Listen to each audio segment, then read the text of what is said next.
Hello students, chemistry cafe के 40 days hard day challenge का आज डे है 22 और आज टॉपिक है हमारा अल्कोहल, फिनॉल्स एंड ईथर के कुछ इम्पॉर्टेंट क्वेश्चंस जो कि प्रीवियस ईयर्स एग्ज़ाम में आ चुके हैं। तो पहला क्वेश्चन है हमारा, right the mechanism of the following SN1 reaction. तो SN1 रिएक्शन है यूनिमॉलिक्यूलर न्यूक्लियोफिलिक सब्स्टिट्यूशन। तो यहाँ पर आप देख रहे हैं कि टर्शरी एल्काइल हैलाइड है जिसके एक्वस NaOH के साथ रिएक्शन हो रही है, तो टर्शरी अल्कोहल बन रहा है। ठीक है, चूँकि यहाँ पे टर्शरी एल्काइल हैलाइड है तो 3 डिग्री कार्बोकैटाइन बनेगा और आपको पता है कि कार्बोकैटाइन का जो स्टेबिलिटी है वो 3 डिग्री की सबसे ज़्यादा होती है as compare to 2 degree and 1 degree. तो जो मैकेनिज़्म है उसमें फर्स्ट स्टेप में क्या होगा, that is slow step formation of carbocation. First step क्या हो जाएगा, formation of carbocation, formation carbocation. ठीक है, तो इसमें स्लो स्टेप है, रेट डिटरमाइनिंग स्टेप हो जाता है स्लो स्टेप। ये ब्रोमाइड यहाँ से निकल जाएगा और ये पॉजिटिवली चार्ज टर्शरी कार्बोकैटाइन बन जाता है। ठीक है, टी ब्यूटाइल कार्बोकैटाइन बन जाता है, ब्रोमाइड अलग हो जाता है। अब ये टर्शरी कार्बोकैटाइन जो है it is attacked by the nucleophile. Nucleophile हमें किससे मिला, NaOH से। NaOH का जो हाइड्रोक्सिल होता है वो न्यूक्लियोफाइल होता है। तो न्यूक्लियोफाइल जाके इस पर अटैच होगा तो ये क्या होगा, टर्शरी अल्कोहल बन जाता है। ठीक है, ये जो है टी ब्यूटाइल अल्कोहल बनता है। चूँकि इस रिएक्शन में टर्शरी एल्काइल हैलाइड का हेलोजन सब्स्टिट्यूट हो जाता है एक न्यूक्लियोफाइल से, तो ये क्या कहलाती है, न्यूक्लियोफिलिक सब्स्टिट्यूशन रिएक्शन कहलाती है। और इसका जो रेट डिटरमाइनिंग स्टेप है जिसमें कि कार्बोकैटाइन बनता है उसमें केवल एक मॉलिक्यूल इन्वॉल्व है, इसलिए यूनिमॉलिक्यूलर सब्स्टिट्यूशन रिएक्शन है। नेक्स्ट क्वेश्चन देख लेते हैं, how do you convert the following. आप इन चीज़ों को कैसे कन्वर्ट करेंगे। फिनॉल को हमें कन्वर्ट करना है एनिसॉल में। एनिसॉल जो होते हैं अल्काइल एराइल ईथर्स होते हैं, ये देखिए ये है एनिसॉल। तो फिनॉल को हमने रिएक्ट कराया सोडियम हाइड्रोक्साइड के साथ, तो फिनॉल इज़ एसिडिक, सो ये बेस से रिएक्ट करके सोडियम फिनॉक्साइड बना लेती है। और सोडियम फिनॉक्साइड को हम एल्काइल हैलाइड के साथ रिएक्ट कराएंगे तो सोडियम हैलाइड अलग हो जाएगा और सोडियम की जगह पर एल्काइल ग्रुप आ जाएगा। तो इस तरीके से सोडियम फिनॉक्साइड एनिसॉल में कन्वर्ट हो जाता है। तो फिनॉल की रिएक्शन NaOH से followed by the reaction with alkyl halide, it will give anisole. Anisole होते हैं एराइल एल्काइल ईथर्स। ठीक है, नेक्स्ट है हमारा, इथेनॉल को प्रोपेन टू ऑल में कैसे कन्वर्ट करेंगे। ठीक है, तो यहाँ पर मैंने कुछ अंडरस्टैंडिंग डेवलप करने की कोशिश की आपको। इथेनॉल एक ऐसा कंपाउंड है जिसमें 2 कार्बन है, C2 है और ये 1 डिग्री कार्बन है, यानी कि 1 डिग्री अल्कोहल है। उसको हमें बदलना है प्रोपेन टू ऑल में, यानी कि 3 कार्बन वाले प्रोपेनॉल में बदलेंगे हम। और ये जो प्रोपेनॉल है वो क्या है, 2 डिग्री अल्कोहल है। ठीक है, यानी कि 2 कार्बन वाले 1 डिग्री अल्कोहल प्राइमरी अल्कोहल से 3 कार्बन वाले सेकेंडरी अल्कोहल में कन्वर्जन करना है। तो समझने की बात यह है कि एक तो हम चेन को एनहांस कर रहे हैं, C2 से C3 पर लेके जा रहे हैं और कार्बोकैटाइन यानी कि अल्काइल हैलाइड ऐड कर रहे हैं और मीन्स एक कार्बन ऐड कर रहे हैं और सेकेंडरी अल्कोहल है, यानी कि जो कार्बन है अगर प्रोपेन टू ऑल है तो सेकेंडरी अल्कोहल जो ग्रुप है इस पर OH आके जुड़ेगा। ठीक है, तो इसका मतलब ये हुआ कि हमें पता है कि हम जो है ग्रिग्नार्ड रिएजेंट का यूज़ यहाँ पे कर सकते हैं चेन को इंक्रीज़ करने के लिए। तो फर्स्ट स्टेप ये है, तो ग्रिग्नार्ड रिएजेंट का जो रिएक्शन होगा वो किस पे अटैक करेगा, कार्बोनाइल कार्बन पे अटैक करेगा। तो पहले हम अल्कोहल को बदल देते हैं। अल्कोहल को हमने PCC पिरिडीनियम क्लोरोक्रोमेट, जो कि हम बार बार रिपीट कर रहे हैं, ये अल्कोहल को एल्डिहाइड तक ऑक्सीडाइज करता है, इसके आगे कार्बोक्सिलिक एसिड नहीं बनाता है। तो अल्कोहल को आपने एल्डिहाइड में कन्वर्ट कर लिया। एल्डिहाइड में कन्वर्ट करने का मतलब आपको ये कार्बोनाइल ग्रुप मिल गया। अब इस पर अगर मिथाइल मैग्नीशियम ब्रोमाइड रिएक्ट करेगा तो ये जो कार्बोनाइल कार्बन का O है, OMgBr और CH3 बनेगा। यानी कि अब यहाँ पर CH3 CHO था, CH3, ये जो 2 1 2 सेकेंडरी पर ये मिथाइल आ गया है, और ये OMgBr भी 2 कार्बन सेकेंड कार्बन पर है, जिसकी हम हाइड्रोलिसिस कराएंगे तो ये आपको सेकेंड कार्बन पर OH मिलेगा। ठीक है, जैसे आप, मैं यहाँ दोबारा लिख देती हूँ, CH3HCOMgBr और ये CH3 है, यानी CH3CHO ये वाला पार्ट है, CH3CHO, और ये मिथाइल ग्रिग्नार्ड एजेंट का पार्ट है।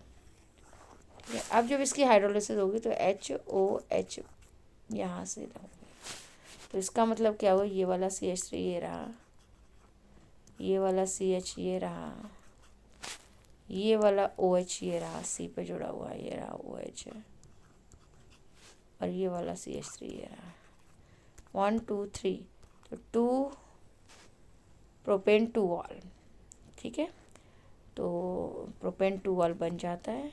एक बार रिपीट कर लेते हैं कि 1 डिग्री इथेनॉल को PCC से रिएक्ट कराया तो हमारा इथेनॉल बन गया, एल्डिहाइड बन गया। एल्डिहाइड को हमने मिथाइल मैग्नीशियम ब्रोमाइड से कराया तो एक कार्बन भी इंट्रोड्यूस हो गया, और ये सेकेंड कार्बन पर OMgBr अटैच हो जाता है। OMgBr को फिर हाइड्रोलिसिस कराएंगे तो OMgBr किस मिला, OH मिला। तो OH किस पर है, सेकेंडरी कार्बन पर है, इसलिए ये प्रोपेन 2 ऑल में कन्वर्ट हो जाता है। तो ये आपको समझ आ गया होगा। नेक्स्ट है हमारा question number 3, right mechanism for the following reaction. Mechanism आपको लिखनी है। इथेनॉल है, इथेनॉल सल्फ्यूरिक एसिड की प्रेजेंस में 443 केल्विन टेम्परेचर पे ये एल्कीन में बदल रहा है, यानी कि डिहाइड्रेशन हो रहा है, वाटर मॉलिक्यूल निकल रहा है। तो डिहाइड्रेशन रिएक्शन है किसकी, इथेनॉल की। तो डिहाइड्रेटिंग एजेंट है इसमें कॉन्सेंट्रेटेड सल्फ्यूरिक एसिड। तो इसकी मैकेनिज्म पूछी जा रही है, मैकेनिज्म में क्या करेंगे। देखिए फर्स्ट स्टेप में क्या होगा कि जो एल्कोहल है, एल्कोहल का होगा प्रोटोनेशन। प्रोटोनेशन होगा तो प्रोटॉन एल्कोहल के OH ग्रुप पे जुड़ेगा। यहाँ पर देखिए एक प्रोटॉन OH का OH2 हो गया, यहाँ पर प्रोटॉन जुड़ जाता है तो हम कहते हैं प्रोटोनेशन हुआ। ये फास्ट स्टेप है, रिवर्सिबल स्टेप है। तो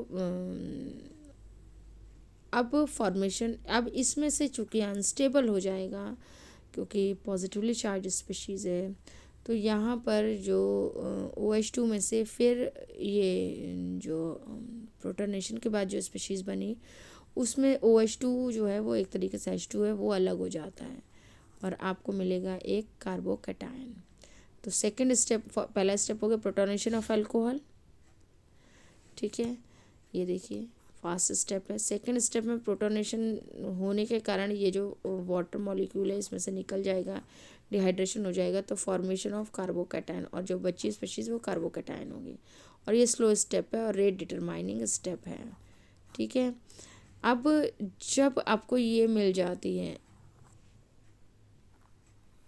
ये थर्ड स्टेप में इस स्पीशीज़ में से कार्बोकैटायन में से एक H निकल जाएगा। ये देखिए ये एक H निकल गया यहाँ पर, तो क्या बचा CH2 डबल बॉन्ड CH2।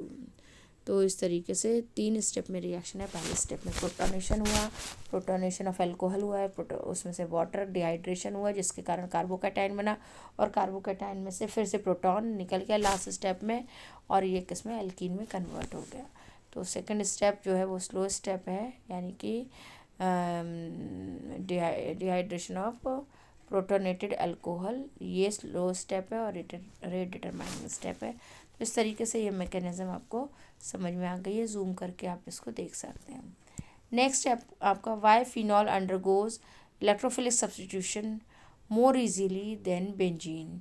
तो फिनॉल जो है वो इलेक्ट्रोफिलिक सब्स्टिट्यूशन रिएक्शन देता है बिकॉज फिनॉल में बेंजीन रिंग होती है जिसमें 6 पाई इलेक्ट्रॉन्स होते हैं और जिसके कारण ये नेगेटिवली चार्ज होती है और ये क्या करेगी फिर इलेक्ट्रोफाइल को अट्रैक्ट करती है, यानी कि इलेक्ट्रोफाइल बेंजीन रिंग को अटैक करता है और सब्स्टिट्यूशन रिएक्शन होगी by the attack of electrophile.